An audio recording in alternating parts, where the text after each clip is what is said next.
Alright, in this video I'm working on a Siemens SIPROTEC 4 board, model 7XT71. This unit is a part of a rotor ground fault injection system. As always, I start with the switching power supply, right after a careful visual inspection.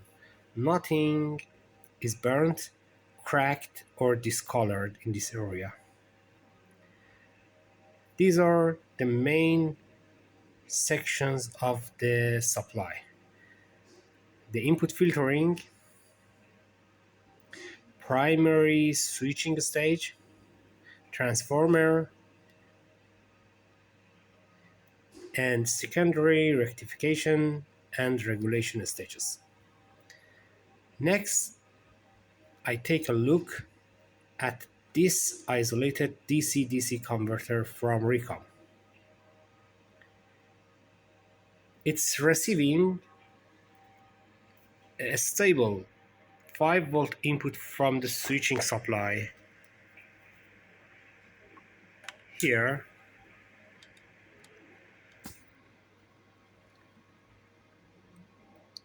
but the output isn't delivering the expected 5 volts here.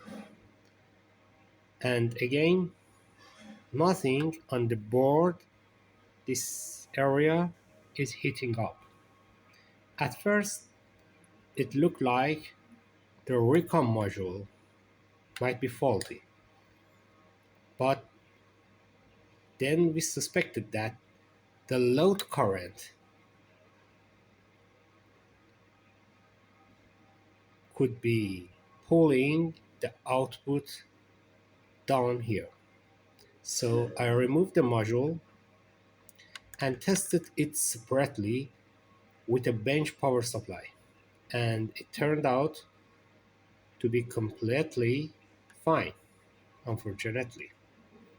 After that, I continued with voltage injection tests. On this board, we can inject a low voltage high current here,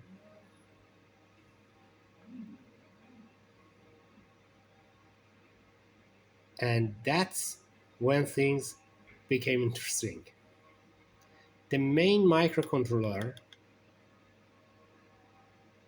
a CY8C 3665 from the 8051 based PSOC family, was running unusually hot. When I removed the microcontroller from the board, the abnormal current draw disappeared instantly. But before calling it, I wanted to run one last test, a bit unconventional but very effective. I lifted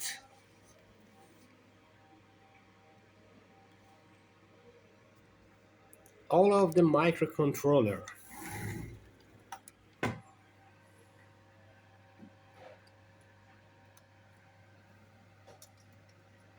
I lifted all of the microcontroller I/O pins. As you can see, these pins are lifted up and connected only its power pins. These pins are connected its power pins. If it still drew high current, that would confirm the chip itself was damaged. If the current dropped, then one of the external circuits would be responsible. Alright, you can see the current here. Uh-oh.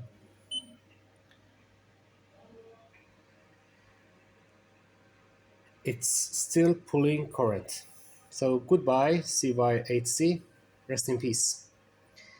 The next step is to find another identical unit, extract the working microcontroller, and hope the firmware isn't locked. If it isn't locked, I'll clone it and program a new chip for this board. And that's just the beginning, because something must have caused the original microcontroller to fail. So in the coming days, I'll be picking up two donor units just to be safe. Bye.